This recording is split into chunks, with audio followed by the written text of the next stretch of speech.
My name is Eleanor Hayes, and I'm 72 years old. I've lived a good life, raised 3 children, buried a husband I loved for 47 years, and learned that the heart can break and mend more times than we ever imagine. But nothing prepared me for what I discovered on that warm September afternoon.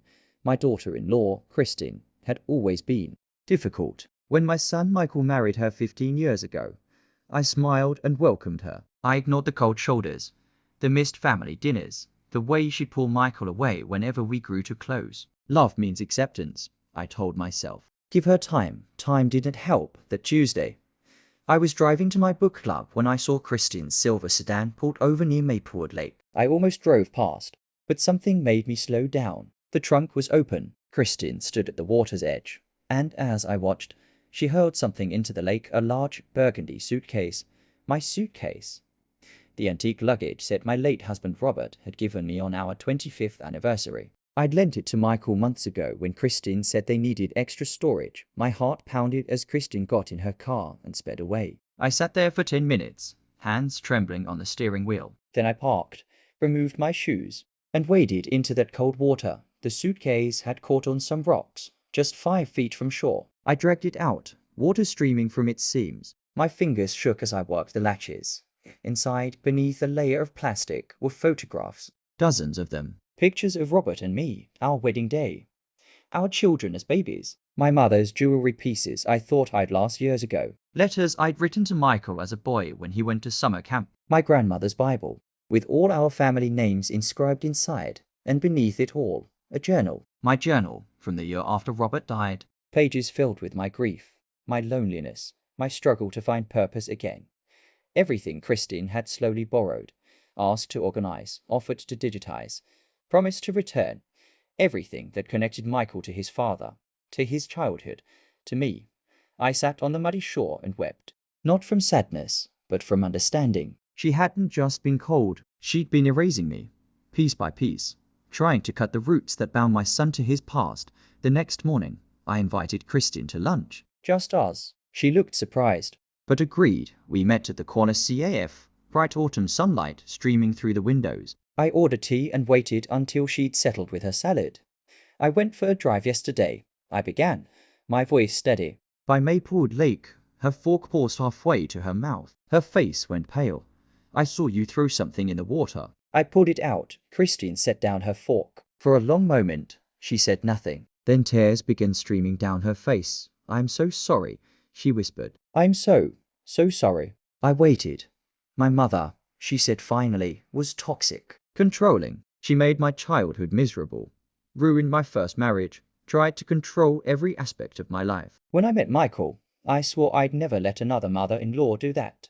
To me, I thought if I removed your influence, I could keep him for myself. I was so afraid of losing him. She looked up at me, mascara running. But you're nothing like her. You never were. And I've been so cruel, so paranoid. I've kept Michael from someone who only ever loved him. I reached across the table and took her hand. It was cold, trembling. Christine, I said, gently, hurt people hurt people. I understand that now, but love doesn't divide, it multiplies. There's room in Michael's heart for both of us. She sobbed then, really sobbed. Can you ever forgive me? Here's what I've learned. In 72 years, revenge is a poison we drink hoping someone else will die. Holding on to anger only hardens our own hearts. Yes, I said, but forgiveness is a journey, not a destination. We'll walk it together that evening. I asked Michael to come over alone. I showed him the suitcase, told him everything. His face went through so many emotions: shock, anger, hurt, confusion. I had no idea. I should have seen. No, I interrupted. Marriage is complicated, but now you know. Now you both know. What matters is what happens next. Michael and Christine came together the next day. We sat in my living room, and I laid it all out: the photos, the jewelry, the journal. I want these things back in the family, I said. Not just for me, but for your children someday. These are your roots, Michael. Your story. Christine spoke then, her voice raw. I've enrolled in therapy. I'm working on my issues with my mother. And Eleanor, if you'd be willing, I'd like to get to know you. Really know you. Not as a threat, but as family. It wasn't easy. Trust, once broken, takes time to rebuild. Christine started small coffee once a week, just talking. She asked about Robert, about my childhood, about raising kids in the 70s. She listened.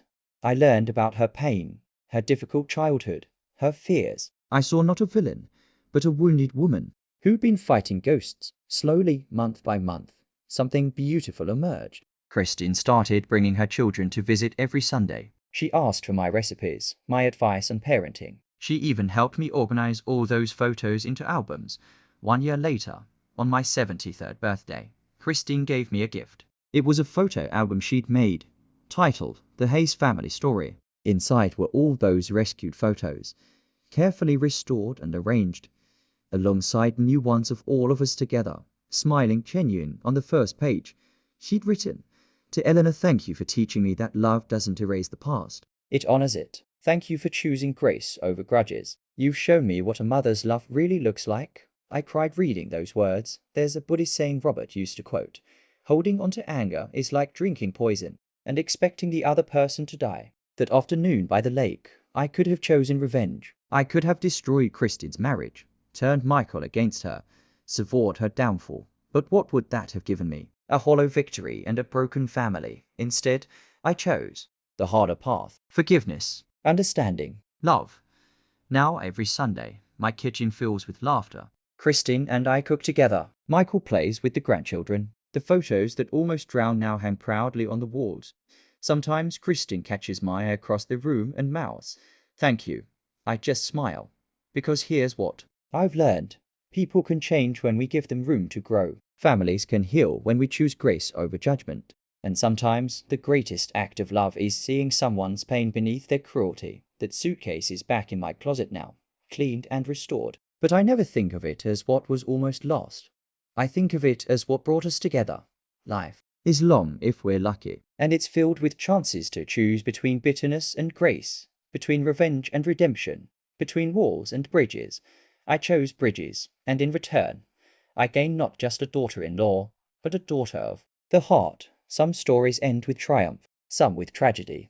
This one, it ends with Sunday dinners, children's laughter, and two women who learned that the strongest families aren't built on perfection, they're built on forgiveness, second chances, and the courage to love even when it's hard. That's the real treasure I pulled from the lake that day, not jewelry or photographs, but the understanding that grace, offered freely, can transform even the deepest wounds into unexpected blessings.